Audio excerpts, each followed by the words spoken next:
Da da da da da da da da da da da da da da da da da da.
This is the Troll Patrol, live with Justin FREAKIN.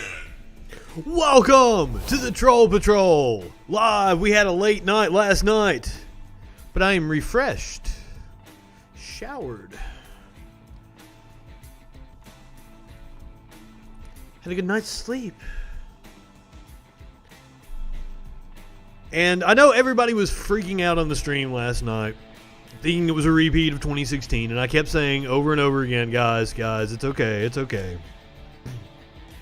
The night went pretty much the way I had been saying it was going to go all along. I tried to warn everybody weeks in advance.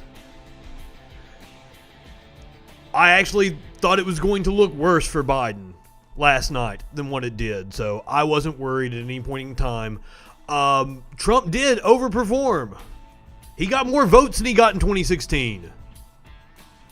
He got like 90% of the Republican votes in 2016. Got 93, 94% this time. Now, before we came on the air in the last few hours, Wisconsin has been called for Biden. Michigan has been called for Biden.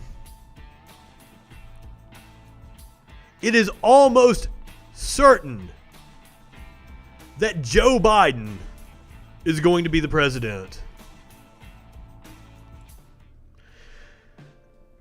Now, it's possible that we will know during my stream if they call Nevada for Biden, it is over. That's 270.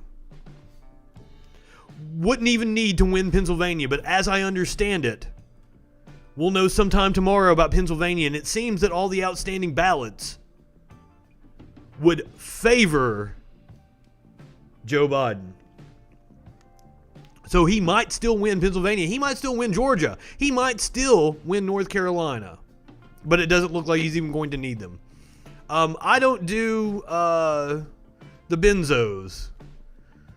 Not my kind of drug. Breed Creed, you know the answer to that. And if you'd like to hear the story, that's in my stand-up comedy specials on YouTube. Now, I wanted to start off the show tonight and actually plug my YouTube channel and plug my other show. I'm sure there were plenty of people that needed to re-up their prescriptions for Xanax this morning. Or Seroquel or whatever the fuck your drug of choice is. Now, I do a cartoon news every morning on YouTube. Debuts at 8 o'clock Eastern. I was on top of it this morning. This was this morning's FREAKIN News Report.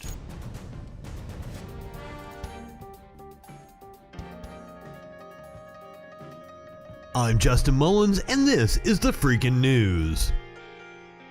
President Trump has claimed that he won the election and that he will take the battle to the Supreme Court. In an early morning speech at the White House, President Trump made premature claims of victory in a number of key battleground states where millions of legitimate votes remain to be counted. Some pivotal swing states, including Pennsylvania, Michigan, and Wisconsin, are still too close to call, and neither President Trump nor Democratic nominee Joe Biden has secured the 270 Electoral College votes necessary to win the presidency. With your freaking news report, I am Justin Mullins. Have a great freaking day. So that is the freaking news. You can check that out every weekday morning. I'm gonna shoot you the link right here. Go subscribe to my YouTube channel. That should have shot you the link. I'm sorry. Technical difficulties. But we have a great show planned for you. We're going to talk about all the ways the GOP is going to try to throw a wrench in the counts. The places where Trump is trying to stop the count. The places where Trump is trying to recount. And the places where he is sending his supporters to commit violence. But now there was a clip that was circulating among my friends, and I thought it was very fitting. AOC tweeted this out in 2017, I believe it was. And this dude right here, he sums it up. In its sins. As a country, we're not unique in our evils, to be honest with you. I think where we may be singular is our refusal to acknowledge them. And the legends and myths we tell about our inherent, goodness to hide and cover and conceal so that we can maintain a kind of willful ignorance that protects our innocence. See, the thing is that when the Tea Party was happening, we were saying, pundits, oh, it's just about economic populism. It's not about race. When people knew, social scientists were already writing that what was driving the Tea Party were anxieties about demographic shifts, that the country was changing, that they were seeing these racially ambiguous babies on Cheerios commercials, that the country wasn't quite feeling like it was a white nation anymore. And people were screaming from the top of their lungs, yo, this is not just simply economic populism. This is the ugly underbelly of the country. See, the thing is this, and I'll say this and I'll take the hit on it. There are communities that have had to bear the brunt of America confronting, white Americans confronting the danger of their innocence. And it happens every generation. So somehow we have to kind of, oh my God, is this who we are? And just again, here's another generation of babies. Think about it, that 2-year-old had his bones broken by two parents trying to shield him from being killed. A woman who has been married to this man for as long as I've been on the planet almost, lost her husband. For what? And so what we know is that the country has been playing politics for a long time on this hatred. We know this. So it's easy for us to place it all on Donald Trump's shoulders. It's easy for us to place Pittsburgh on his shoulders. It's easy for me to place Charlottesville on his shoulders. It's easy for us to place El Paso on his shoulders. This is us. And if we're going to get past this, we can't blame it on him. He's a manifestation of the ugliness that's in us. I've had the privilege of growing up in a tradition that didn't believe in the myths and the legends because we had to bear the brunt of them. Either we're going to change, Nicole, or we're going to do this again and again, and babies are going to have to grow up without mothers and fathers, uncles and aunts, friends, while we're trying to convince white folk to finally leave behind a history that will maybe, or embrace a history that might set them free from being white. Finally. So that's one of the things I want to talk about today, is the mythology of America.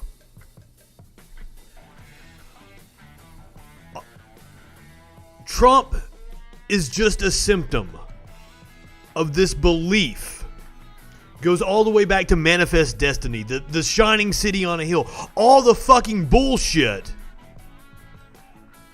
that has been fed to Americans, the propaganda. And he brought up the Tea Party. The GOP has been trading on exactly what he was talking about for decades now. And if you do not believe me, I'm going to play you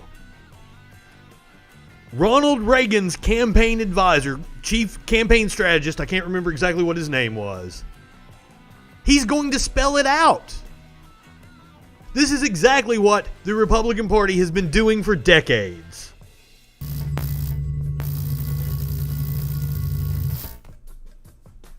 Yeah, don't believe me. Don't believe me. Hear it from the horse's fucking mouth.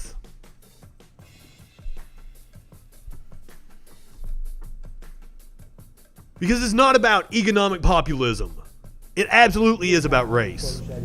As a statistician or a political scientist, or no, as a psychologist, which I'm not, is how abstract you handle the race thing. In other words, you start out, and now y'all aren't quoting me on this. You start out in 1954 by saying nigger, nigger, nigger. By 1968, you can't say nigger. That hurts your backfire. So you say stuff like forced busing, states' rights, and all that stuff. And you're getting so abstract now. You're talking about cutting taxes and all of these things you're talking about are totally economic things. And the byproduct of them is blacks get hurt worse than whites. And subconsciously, maybe that is part of it. I'm not saying that, but I'm saying that if it is getting that abstract and that coded, that we're doing away with the racial problem one way or the other. You follow me? Because obviously sitting around saying we want to cut taxes, we want to cut this, and we want is much more abstract than even the busing thing, and a hell of a lot more abstract than nigger, you know. So any way you look at it, race is coming on the back burner. And it is not a coincidence that during that administration, the economic policies of our country became such that productivity continued to rise at the pace it was already rising, and compensation went flat. And they have been able to do this because they have banked on this mythology of what this country is. And they have sold these baby boomers their economic anxiety. Now, what it is their America is slipping away from them. They don't think that they can compete in a diverse America. They've had a leg up for so long. I talk to these right-wingers and I try to explain to them. You got your college almost entirely paid for by the government. You got a wage that was the result of government policies and taxation. You took that from me. You took that from my generation. And they have played to your fears of a changing nation. One where you might not do so well because you have to compete against everybody. Because a lot of people have been locked out of being able to participate in our society. And the Republican Party has played to your fears. Now, the Democrats, you can't absolve them.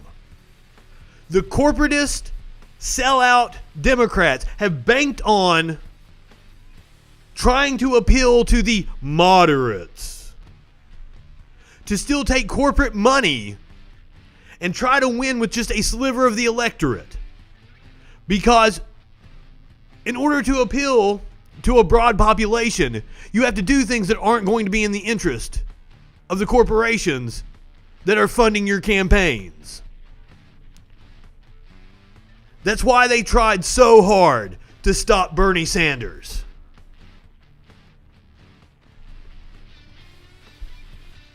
Because Trump wasn't actually scary to them. The way Trump is scary to people like me. To people of color. To the LGBT community. And I want you to keep all of this in mind as we start playing videos of Republicans talking about the election outcome.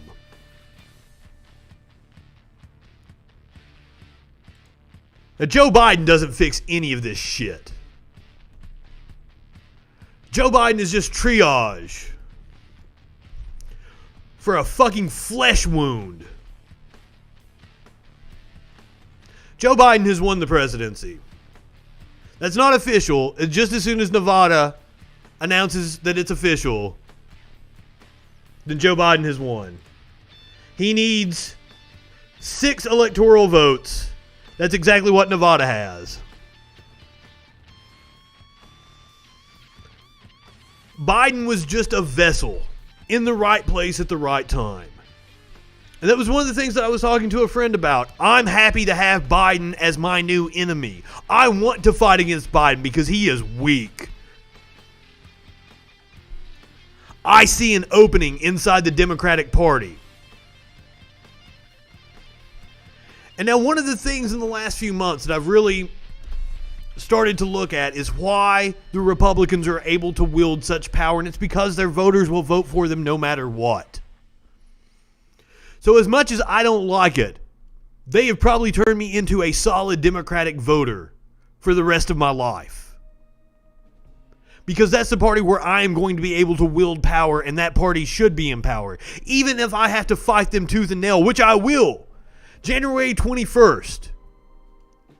Us progressives and us leftists need to start working towards 2022, 2024.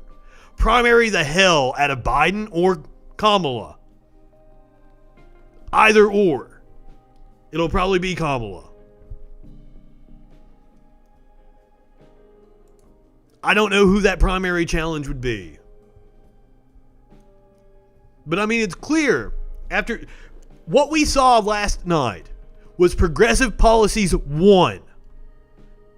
Minimum wage 1. Pot 1. Decriminalizing drugs 1. The squad won all their races handily.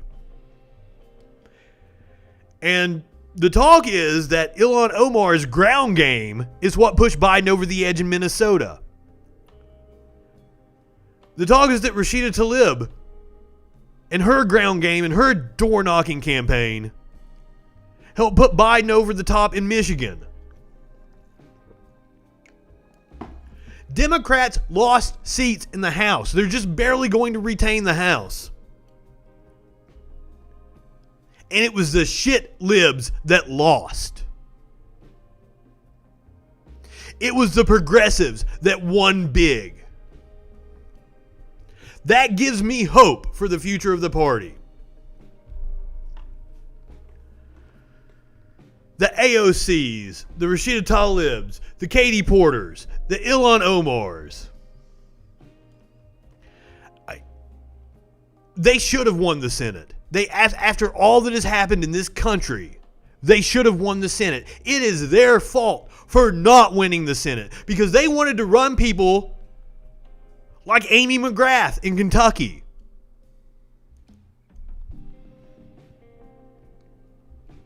Charles Booker would have been a much better candidate. Charles Booker might have been able to unseat Mitch McConnell. It is their fault, but they don't care. As I said, their strategy has been to try to peel off the small sliver of electorate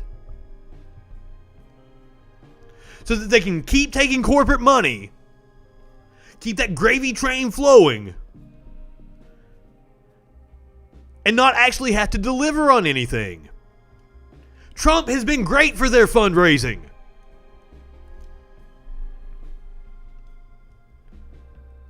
They don't want to have to deliver on any promises. Running on Medicare for all would have been fantastic. They would have done a hell of a lot better if there was a unifying strategy in the Democratic Party to run on issues like Medicare for all. And that's another thing I get so upset about Democrats about, is their messaging. Republicans are great at hammering home one point, and all their people, they're all on the same talking points. They're all on the network saying the same goddamn thing.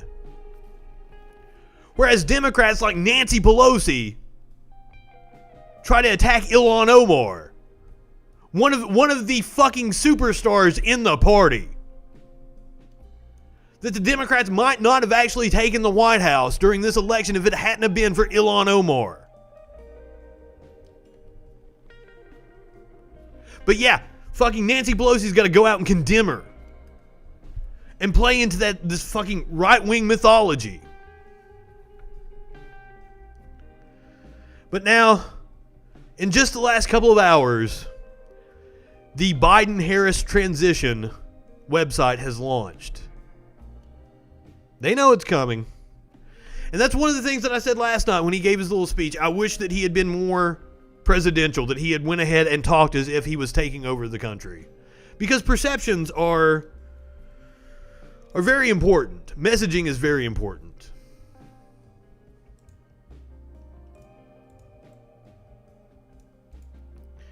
Now I'm going to play this little clip before we talk about all the things that have gone on today. Probably because this is popping up because of my VPN. This is a few days before the election. This is Roger Stone on Bubba the Love Sponge. Roger Stone, former advisor to President Trump. He's a convicted felon now, I do believe.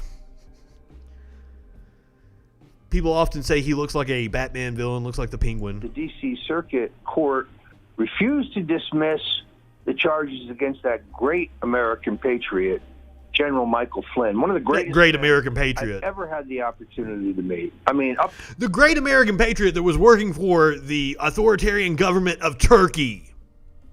Great American patriot, my ass. There with Eisenhower, true American hero. This guy in the battlefield saved his comrades. This guy is a true hero. They're railroading him. The D.C. Circuit has no problem with that. They rule that the president's lawyer, Don McGahn, must testify to Congressman Jerry Nadler's committee about his conversations with his client. He's been subpoenaed. But Hillary That's Clinton not wrong. Rule does not have to testify about her stolen emails. Why would you go in front of the Circuit Court of D.C.? They are rank with corruption. All their decisions are political. We have a broken system here, and if the president is not reelected, the system will never be fixed. And if the president is reelected, John Brennan, James Comey, James Clapper, Andrew McCabe, Rod Rosenstein, these people must be tried and convicted of treason, for which, as you know, Bubba, the penalty is capital punishment. They must be hung by the neck until dead. That's what the law says. Do you think those people will be tried for treason? Look at that dude's face. They won't be tried if Joe Biden is. No. If Donald J. Trump is. They will be. Well, I don't want to speculate because, frankly, he should have ordered his attorney general to prosecute them now. We're tired of waiting for Mr. Durham. It's been. He did order them to prosecute them. Prove that a guy stole the car. These people are caught red-handed. Thanks to that great American Rick Grenell, who was briefly served as the acting director of national intelligence, we have, pardon me for using the expression, stone cold proof that these guys, based on declassified, hell yeah, were deeply involved in a completely illegally illegitimate effort to usurp the full authority of the United States government. And remember, a convicted felon is saying that. To use falsified evidence to basically stage a coup to try to take down the president. They ought to send 29 heavily armed FBI agents to John Brennan's house and scoop him up. Wow. I pointed it out many times. If Trump were to be reelected, which he won't, he's going to prosecute his political opponents for bullshit. and that he was going to fire the head of the CIA, FBI, and the Joint Chiefs. If not, apparently, he's not very happy with Bill Barr right now. And Bill Barr is one of the biggest enablers he has.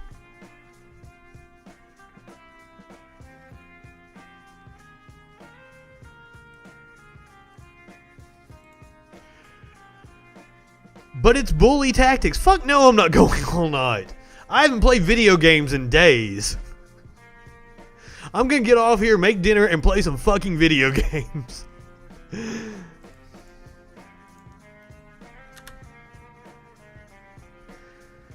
Now remember, because of breed creed, I am obligated that should Trump actually retain the presidency, I'm not going to say win because he did not win. Joe Biden got more votes than anyone in the history of the country. Record setting. I knew all along that Trump couldn't win. Now, if Trump remains president, I will have to do a stream completely naked. Nobody wants to see that, but I'm a man of my word and I will absolutely do it. Nobody wants to see that. You are correct on that. Trump got the second most ever. I am amazed. He beat his vote total from 2016.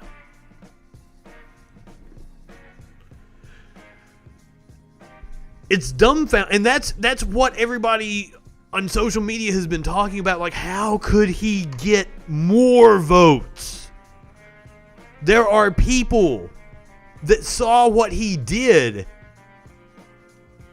and decided to vote for him that didn't vote for him in 2016.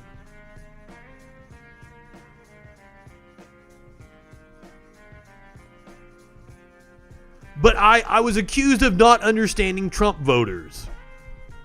Or not trying to understand Trump voters. But here is the sheer fact of the matter.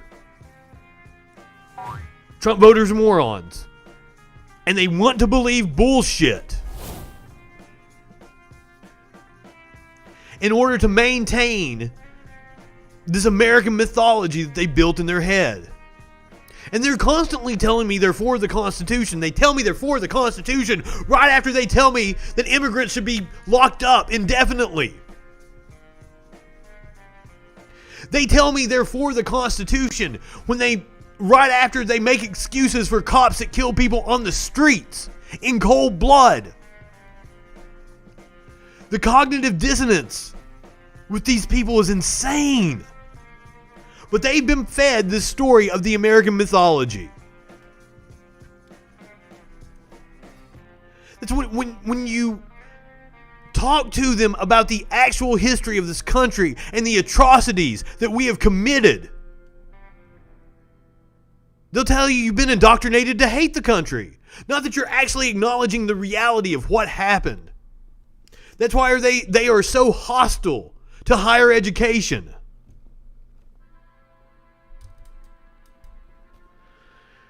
We talked about with the caller from West Virginia. We talked about it with the caller from West Virginia last night. I don't even know how there are so many people in cold country that have watched Trump took office. Coal companies still went out of business. Trump didn't save the coal industry. Matter of fact, it was Bernie fucking Sanders that went to Harlan and stood with the workers. And that's why I wanted Bernie to be the nominee. Because I think it would have put states like Kentucky in play. I think he would have easily won Wisconsin, Michigan, Pennsylvania. But apparently they didn't want Bernie to be the nominee. Because on their face, this is what they will say to you, that socialism scares the Cuban voters in Florida and they needed Florida to win. Florida apparently won't go Democrat. You tried your conservative Democrat nominee and he didn't fucking win Florida. And it lost it pretty handily if I remember correctly. Let's see what the total was here. By about 400,000 votes. I mean, all in all, that's not a huge margin. Still lost it pretty handily.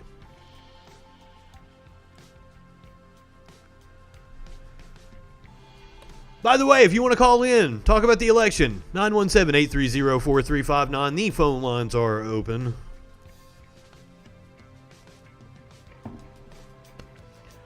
Also, you can join the Discord. So this was 9 o'clock this morning. At least 3 counties in battleground Pennsylvania received requests from the Trump campaign asking for highly specific information about ballot storage, information and location, modes of transportation, names of security, and more. The county commissioner says is not a normal request. Absolutely, the territories need to be state.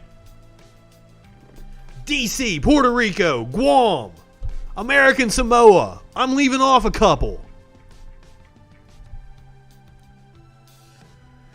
So the Trump campaign says that this is so they can gain a detailed understanding of the voting process. But the Secretary of State advised that counties should not share this info with third parties. And the county commissioner said he was interviewed by FBI agents and said they're very interested in this, trying to make sure that it isn't foreign interference.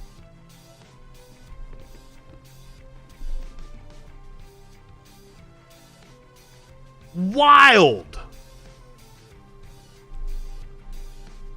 But then, do you know what happened not long after the campaign starts inquiring about locations and shit? Large mobs start rushing places, like here in Michigan.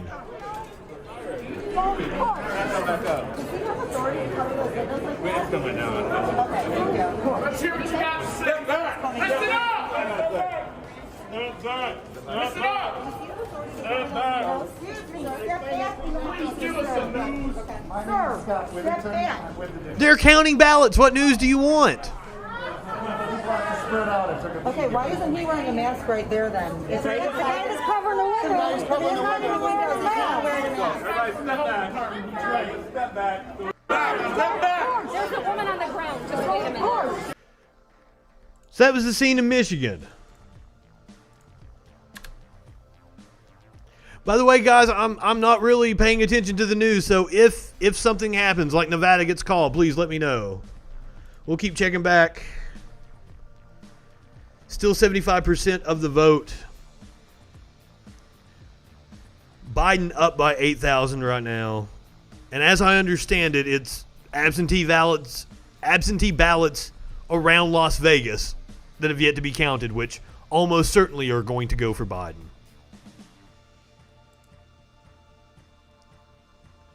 So this was over the weekend, as several prominent female politicians spoke at the precinct 212 outside of Charlotte. This dude walks up armed. Apparently he paced around the polling location for about an hour.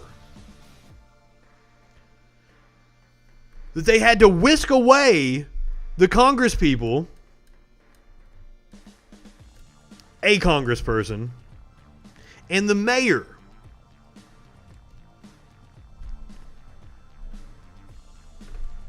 Just complete intimidation.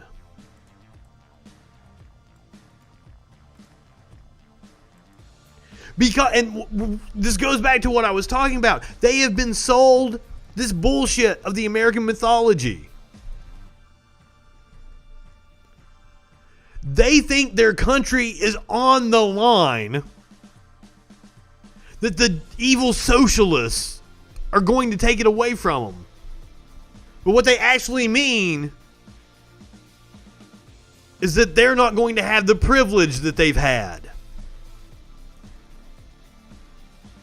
They're worried that their little mediocre, middle-class, white asses can't fucking compete in a system that is truly merit-based. I said that fucking Del Jackson, the right-wing fucking asshole that I used to work for, that's a radio host, that I've tried to get him to come on the show, tried to get him to do a podcast with me. So I'm like, hey, man, if I can have a right-winger that stands toe-to-toe with me and can dish it out the way I dish it out, we'll make a shit ton of money. But he is scared.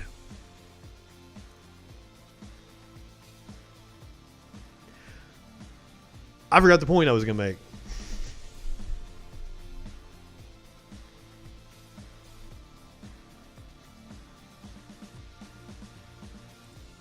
I'm not even high. And I forgot the point I was going to make.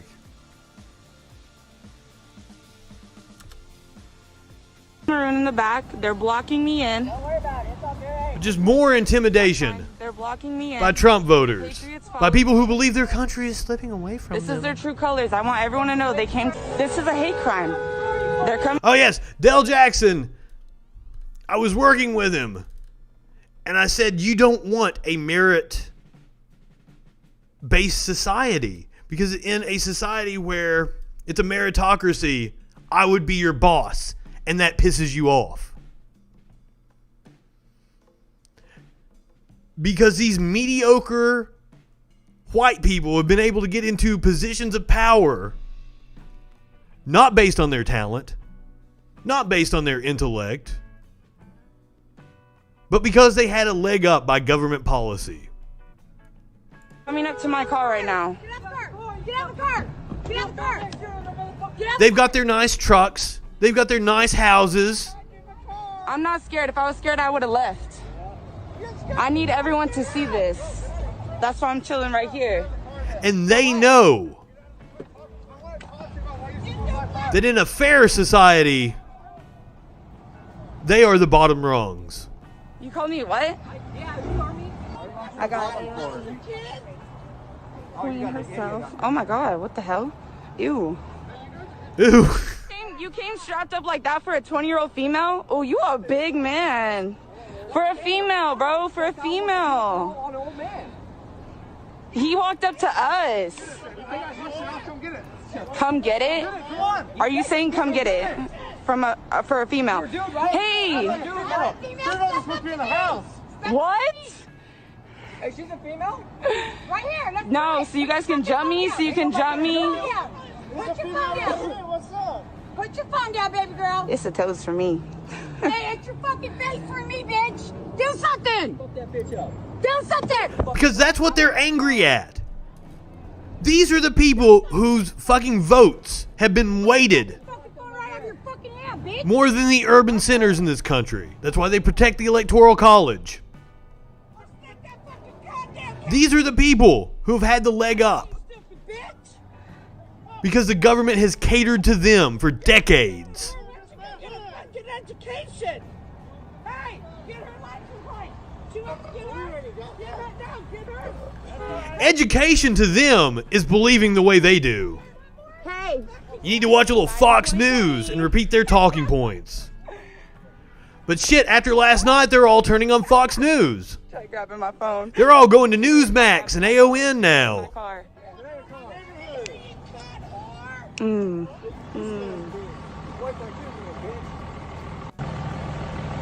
Got to get their information from Ben Shapiro, Steven Crowder, because they'll still coddle their feelings. So, They'll tell them what they want to hear.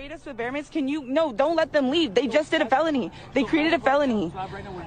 You're leaving. You're letting them leave. Puffed up and posturing. They're bullies. They're crying all over social media right now, talking about how it's been unfair and the Democrats rigged the election.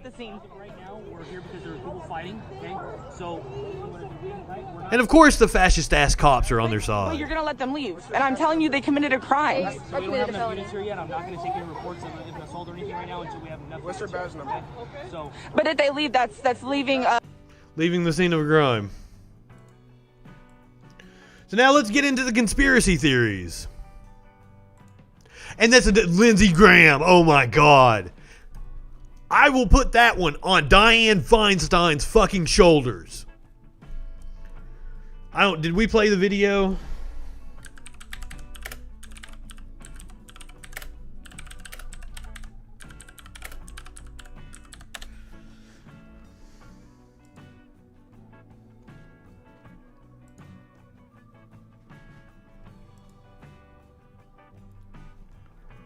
This probably cost Jamie Harrison the race. Something else that happened at the Senate today, causing some consternation.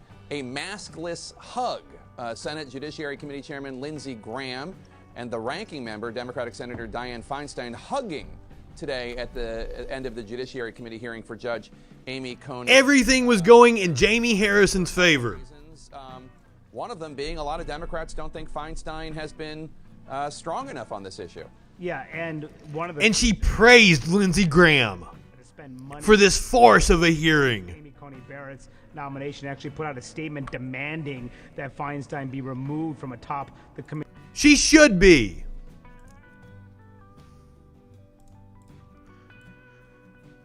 So now let's go over all the different conspiracy theories that right-wingers are throwing out.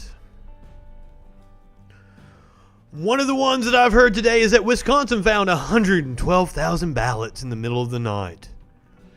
That is 100% false.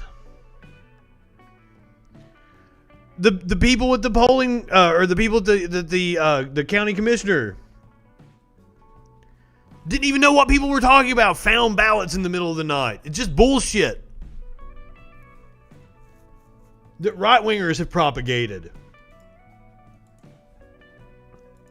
Then there's the whole Sharpie Gate thing. People like Matt Schlapp saying that anybody that used a Sharpie, their votes wouldn't count. So the lie was that poll workers were handing out Sharpies to Republican registered voters so that it wouldn't count.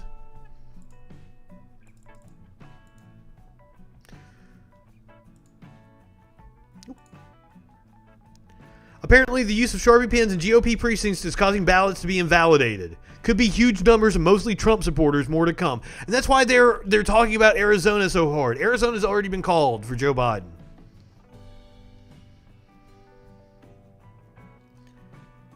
If you don't know what the Arizona Sharpie conspiracy thing is, spare yourself and ignore this. If you do know about it, know that it's nonsense. But yeah, it's amplified by people like Tommy Lahren.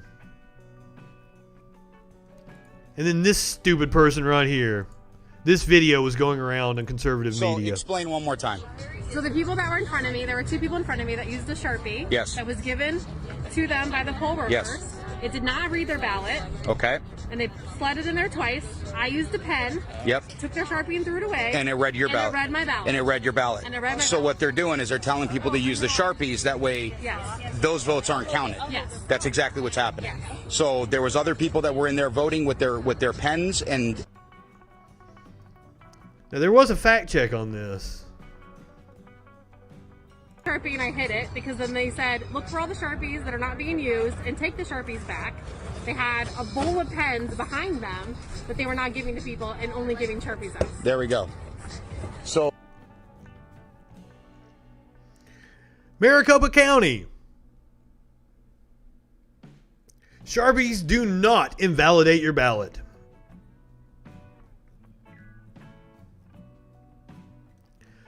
Used because they have the fastest drying ink.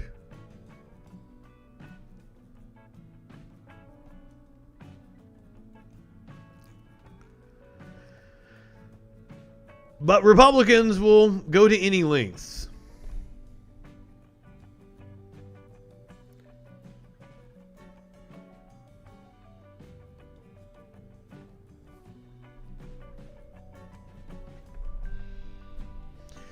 All ballots are counted even if the machine can't read them.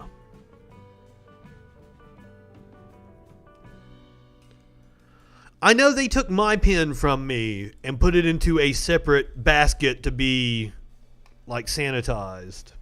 They weren't one-use pens. Now, the Trump campaign has thrown a challenge at Arizona, but the Secretary of State has come out and said the Trump campaign does not have a legal pathway should it bring a lawsuit. You hear all the time about They do not have a legal pathway to challenge. We are legally counting valid ballots, and there is no way to stop that.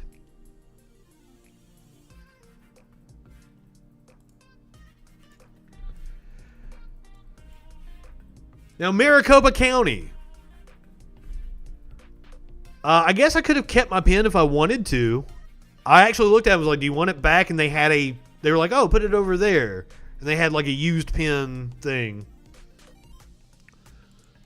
My polling station was, while there were people in there that didn't have masks on that pissed me off, all of the workers and the precautions they took made me feel really good. I walked in, they sprayed my hands with hand sanitizer. I had on 2 masks. I had on the one mask that was really, fitted to my face and everything, and then I put another surgical mask over it. I'm sad that I lost my sticker in the wash when I got home.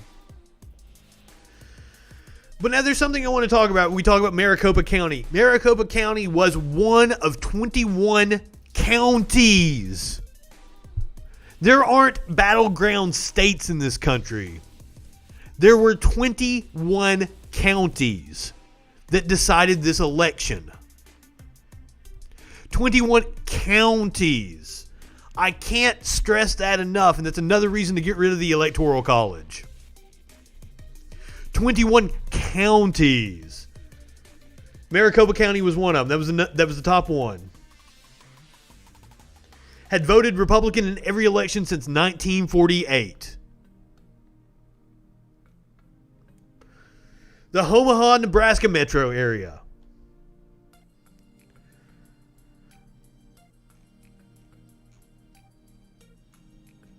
Three counties in Pennsylvania. Miami-Dade County in Florida. Metro Atlanta. But that's just insane that it comes down to 21 counties. I want my vote to count. Speaking of counts, I brought up a number last night. The page does not exist. Huh. Did I get the link wrong? Huh.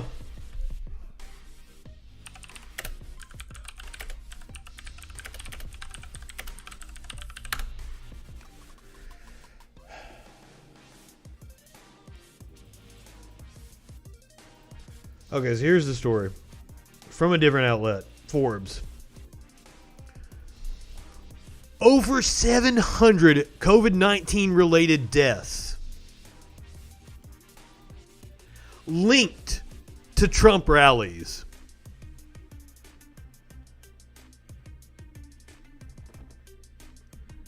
What was the... Over 30,000 cases linked to the rallies. I said it the entire time. He was trying to kill his own supporters. But hey, you only need them to last until Election Day because he doesn't give a shit about them.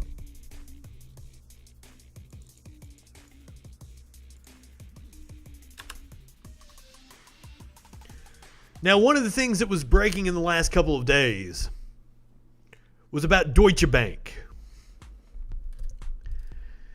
Like the top bank in the world for money laundering, which has been working with Trump since the early 90s, or the mid-90s.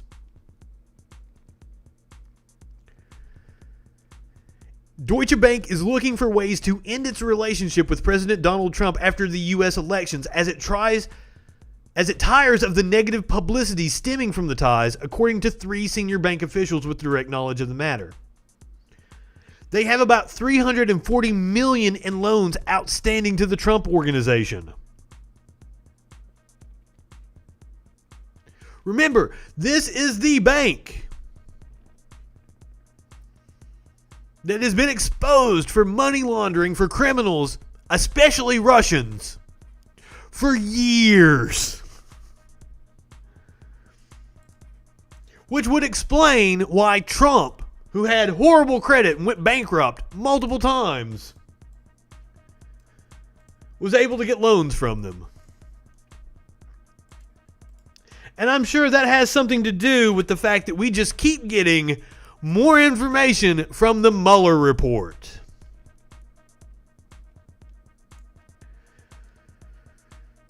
So I saw this one yesterday, didn't have time to actually talk about it, have not read the article.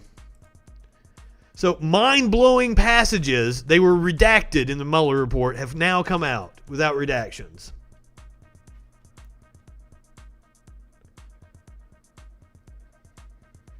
Reveals details about prosecutors' investigations into Julian Assange, Wikileaks, President Donald Trump's close advisor Roger Stone, and the decision not to charge them for their involvement.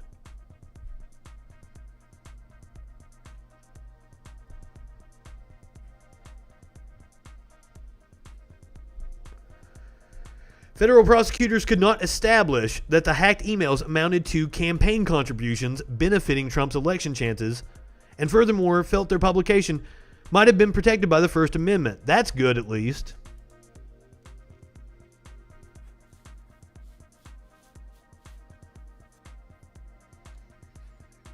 But they confirmed that they were absolutely working on behalf of Trump. It was BuzzFeed that got this unsealed. Hell yeah.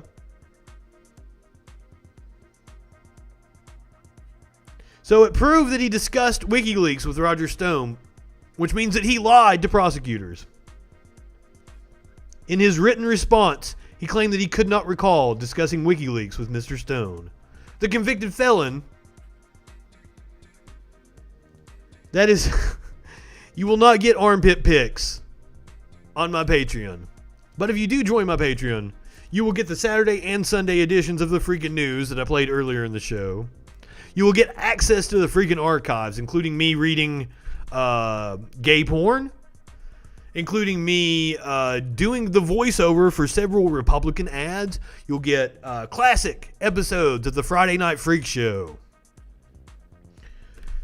And some, like I played last night, I played my election speech from 2006. I've got all kinds of old clips of my early days in broadcasting. I'm trying to find the very first thing that I ever did that was put on air. It's horrendous. When I was 16, 17. I started working in radio when I was 16, but I don't think they actually let me talk on the radio until I was 17. And even then, they would only let me do things like give the weather. I actually got arrested when I was 18. They put me in the back of the cop car. DUI for pot, thank you very much. So I don't leave that ambiguous there. So they put me in the back of the cop car. And I come on the radio giving the weather. And I look at the cop and I'm like, do you know who that is on the radio? He's like, no, never heard him before. And I was like, it's me, damn it.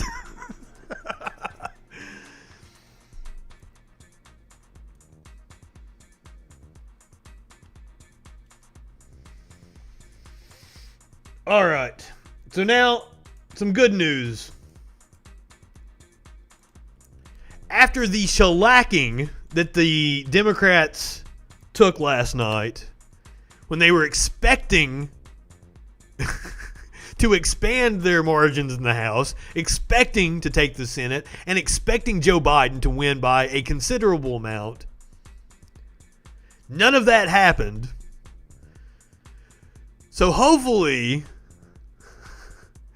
that they learned something, because apparently the centrist Dems are in talk to change the leadership. Now, Nancy Pelosi already said that she would not run for Speaker of the House again when she won the race in 2018. But she most certainly is going to try to run for Speaker of the House again. So hopefully there are some smart people in the party that will step in and stop that from happening. Because Nancy Pelosi blew it. Nancy Pelosi is the reason why. the Democrats were unable to hold on to the seats that they lost last night.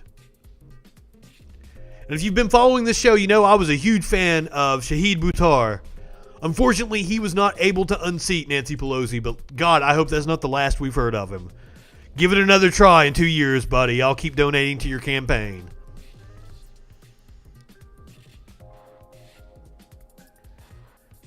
So I'm encouraged by the fact that they're going to try to oust Nancy Pelosi, it appears. For the love of God, that old bat is out of touch.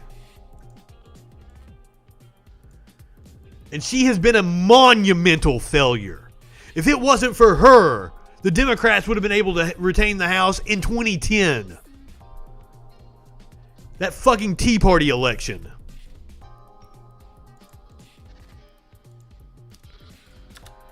Now, this is an interesting video I found. For Best Buy.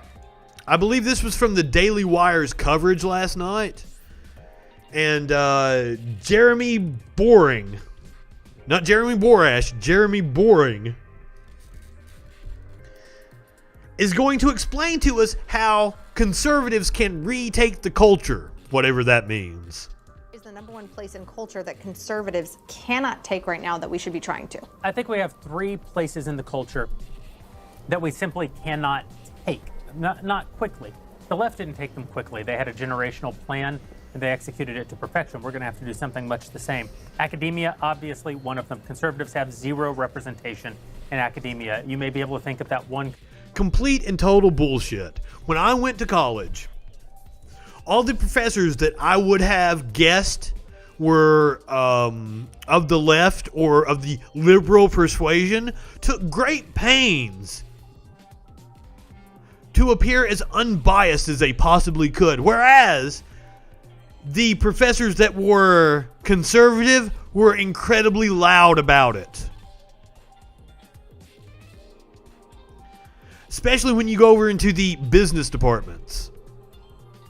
So it's absolute bullshit that conservatives aren't represented in academia. What isn't represented in academia are these insane notions of the American mythology that we have been going over all through this show. The lies that have been fed to right-wingers in this country in order to make them feel better, in order to comfort and coddle them. That's what he wants. He doesn't want you to go to a history class in college and learn about the Trail of Tears. He doesn't want you to go to a history class and learn about how the Electoral College was instituted in part because of the 3/5 compromise. In order to give slave states more of a say in our politics. He does not want you to know the real history of the country, because if you know the real history of this country, you'll try to change it. You might try to do something like tear down Confederate statues. The conservative professor you had, that actually proves the point. That's the exception that proves the rule. Academia, of course, is propped up by government money. Academia is propped up by conservatives who hold to credentialism and believe that they're government money, my ass. They have the credential that will do them well. I had a conversation once with Secretary. It's like 70% of their funding has gone to private institutions now. We were at this very hoity-toity fundraiser, and people were asking her questions, all very well-to-do. And the question was always, don't we need trade schools for people who just aren't right for college? Don't we need a place for people who just aren't the college material? Don't they need to go learn how to weld or learn how to be garbage collectors? I actually found the whole thing distasteful. I mean, first of all, the trades are where all the money's at in the culture right now. If you want to make a good living, learn how to weld because... Oh, yeah, because coders don't make any money. ...able to pay 6 figures than there are in, for example, gender studies, where there are no jobs that pay anything. But that's not the only reason I found it objectionable. They love bringing up gender studies. Why? Why are they so bothered by gender studies? And thank you very much. Like, I know people that got degrees in gender studies. Mainly they were minors, I do believe. Not that the people were minors, that they minored in gender studies. They would get like a history degree and then gender studies on top of it as like a specialization inside the field of history. Why does that bother him so much? They are constantly bringing it up. Objectionable. I found it objectionable because, well, frankly, more than half of all the small business owners in the country lack college degrees because some of the richest men in the world, Mark Zuckerberg, Michael Dell, lack college degrees. I don't think we should be telling kids, you're not college material, so we want you to do something that we kind of look down on. We should be telling kids, you can do whatever. Mark Zuckerberg is a really weird example to use there because it was his exploitation of people that he met in college that resulted in him having Facebook. Whatever you want. Drop out of college and be rich. Drop out of college and get some life experience. Drop out of college and start a business. Drop out of college and, yes, go to trade school. But that's only... How am I going to start a business? How am I going to drop out of college and start a business when I'm fucking poor and I'm from Eastern Kentucky? I had to go to college to start a business, you asshole. Shit. Only one of the options. But the main way that we're going to defeat the left in academia is to stop sending our kids there, stop letting them take on debt that they will never be able to repay for a credential that's utterly meaningless so that professors can train them to believe things that you raised them not to believe. The second, of course, institution is the media. I actually think we're doing better there than in any of the three. They dominate media. Every boss I ever had is a Republican. Yes. The Daily Wire was the number one publisher, or the number one most engaged publisher in the world on Facebook for the last 3 months, according to Newswhip. But that's still nothing compared to the... That freaked me out. I thought somebody was walking behind me. All of the engagements, almost all of the impressions on social media. And of course, they have their own media channels that are worth, billions of dollars. We have so much work to do there, especially in the investigative realm, which is why we announced we're hiring 3 investigative journalists here tonight. The third place where obviously we have an unbelievable hill to climb is in entertainment media. And in entertainment, I include music, I include television, I include film, basically all... You fucks don't have any talent. Culture. Here, the left's domination of us is almost complete. Domination! Hands the films that have openly represented the worldview of conservatives. And you can even point to some successful ones. American Sniper, the number one best-selling, the number one box office generating rated R film of all time. Which is a complete fabrication. That motherfucker made up a hell of a lot of the stories in that. We learned that from the Jesse the Body Ventura lawsuit. Jesus Christ. He wants a mythology that doesn't exist. He wants his bullshit taught in schools. He wants his mythology represented in movies. Which actually unseated the former number one rated R movie of all time, The Passion of the Christ. Both very similar stories in the sense that it was a story that Americans want. They're both fabrications, both completely made up. Actor turned director who works outside the system to bring us. Hollywood, did they learn any lessons? Of course not, because that's not a lesson they want to learn. They like the polarization. They don't want your money, and they know you're a chump, so you'll give them your money even if they don't do anything to earn it. How much money? Well, Netflix alone spends $20 billion. That's $20,000 million on content every single year. That is one. He's upset that Obama is getting some of that sweet, sweet Netflix money. It's probably well over $150 billion every year. This is why you wind up with Cuties on Netflix. This is why you wind up with all the anti-Iraq war movies. Whoa. He was just talking about independent films. Says that's how you end up with Cuties. An independent film from France.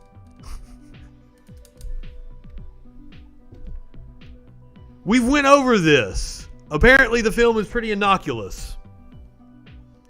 But hey, right-wingers can seize on it because it fits in their Save the Children narrative and their QAnon bullshit. When George W. Bush was president, it's why every single election cycle of my lifetime, we've gotten feature films about how bad the Republican is. We've gotten documentaries about how bad the Republican is. We've gotten documentaries about how great every... Twice in my lifetime, Republicans have screwed this fucking country up. 3 times if you count Reagan and HW. And Democrats have had to come in and fix it. So yeah. We've gotten fucking movies about how horrible Republicans are because guess what? They fucking are. And like, it's not like Dinesh D'Souza isn't putting out a movie every other month about how horrible fucking Democrats are, completely full of propaganda. Leftist figure is. Why does everybody know Ruth Bader Ginsburg? Because she's a cultural cult figure. Because Hollywood will spend billions. That fucking movie sucked. Billions of dollars promulgating their worldview and selling you their point of view, whether you want it or not. I watched that movie when the Notorious RBG. Is that what it was called on Hulu? I watched that movie the day she died. And it really was all this fluff, pop culture bullshit. They barely went into the first case that she presented, that she argued in front of the Supreme Court. Touched on the second case, the one that because she lost the first case. They touched on the second case a little bit. And then the rest of the movie is fucking her watching Kate McKinnon and shit. I hated it. That movie was trash. Not. So what are we going to do where Hollywood is concerned? Well, that's where we have, I think, the biggest hill to climb. And that's the next announcement I'll make about the Daily Wire and the ways that we're going to bring value to you in exchange for your subscription. In 2021, the Daily Wire will be producing fictional content. We're going to be the first in our space with an SVOD. Oh my God. We've already acquired. Thank you so much. That is the best announcement I can possibly hear from you. That the Daily Wire is going to be making fictional content. Because feel free to go read Ben Shapiro's book. It's clear that the right is not good at doing fictional content. So this is going to be awesome. The rights to our first feature film, which we will be announcing to you in the coming weeks. We are working on a script with Andrew Klavan for our first series. We are going to, again, can we bring you $20 billion worth of content the way that Netflix can? Well, not today. It's a 40-year path if we're going to do. I don't know. Just ask the Koch brothers. I'm sure they'll give you a little more money. But we're going to leave Koch brother. There's only one of them now. Ahead of our comfort zone. We're going to start making the content that we know has to be made, and we're trusting that you guys will follow. Oh my God, I'm going to have to tell producer Dave about that. Thank God they're going to be making fictional content.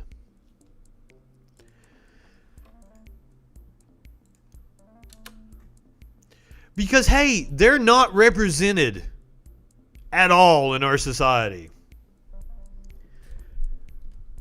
Their viewpoints aren't represented. Madison Cawthorn won his election for the House in North Carolina. And the thing that he tweeted out was, "Cry more lib." Cry more lib. That's the mindset of these people. That's what I was asked. Why I don't try to analyze the Trump voter. I will tell you exactly what's going through the mind of a Trump voter. They want to make you and I cry. They want to upset you. They want to trigger you.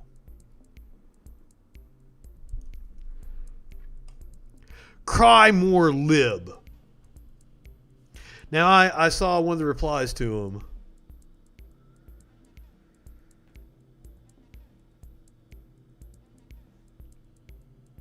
That's hilarious. I like this guy. I hope that one day you will wake up and then everything will taste like mustard.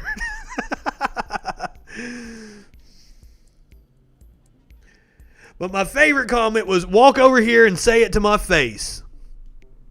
Because if you didn't see me talk about Cawthorn last night or at the RNC, motherfucker's a cripple. So walk over here and say it to my face. I love that guy's comment. I wish I wasn't banned on Twitter and I could like it. But that's all it's about. That's all it's about. Now, last night. Before we move on to Cawthorn here.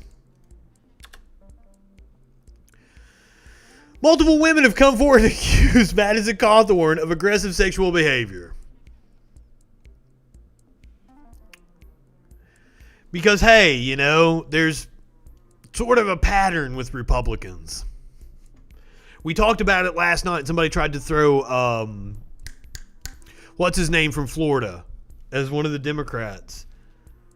That like, oh, they do bad shit too. And like, he was having consensual sex with a prostitute while doing meth. That's not assault. Sexual assault, which is rampant among Republicans. Or just flat out assault.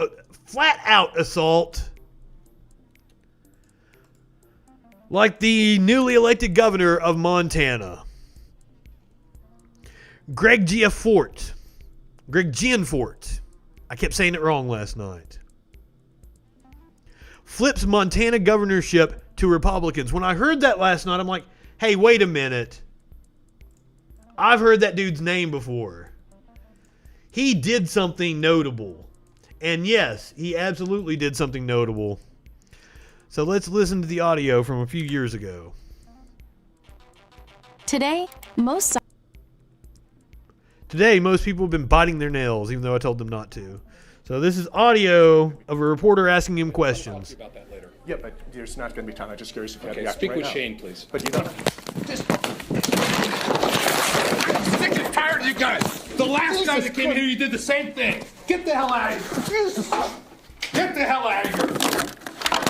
The last guy did the same thing. You were the guardian? Yes, and you just broke my glasses. The last guy did the same damn thing. You just body slammed me and broke my glasses. Asked you a question? A reporter asked you a question? These people are nothing but bullies. And they can't get their way on the merits of their arguments, of their talents. So they've got to bully you.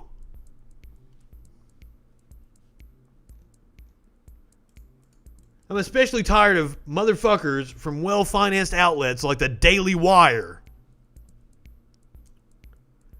telling me about how they're being discriminated against. Boo-hoo. All right, so Breed Creed's upset I didn't talk about the election. The election that was yesterday that we spent fucking how long was on the air? 9-10 hours talking about it? Shit. We don't have any updates. Nevada's still at 75%. I was hoping it would be called while we were on the air, and we could absolutely say for certain that Joe Biden is the president of this country. I actually have a glass of blue Kool-Aid I'm going to drink whenever he's announced as the president, and he will be. So now let's end on a lighter note. A few nights ago, I showed the well sculpture that caught the train from falling. They got the train down, Metro Cart, whatever it's called.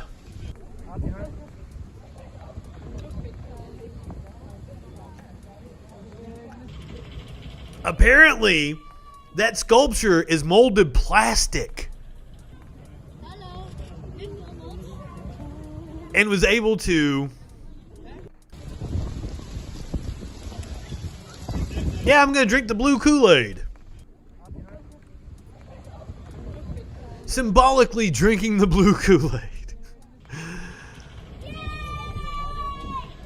So they were able to remove the train from the well sculpture that we talked about the other night. No one was hurt. There was only the driver or cart operator, engineer, whatever his title is. He was the only one in the train at the time. He was able to shimmy his way out. So that's super cool. All right. Time to get off here and relax for a little while. It's been a long time since I've had a relaxing evening. So go ahead. Light one up, tip one back.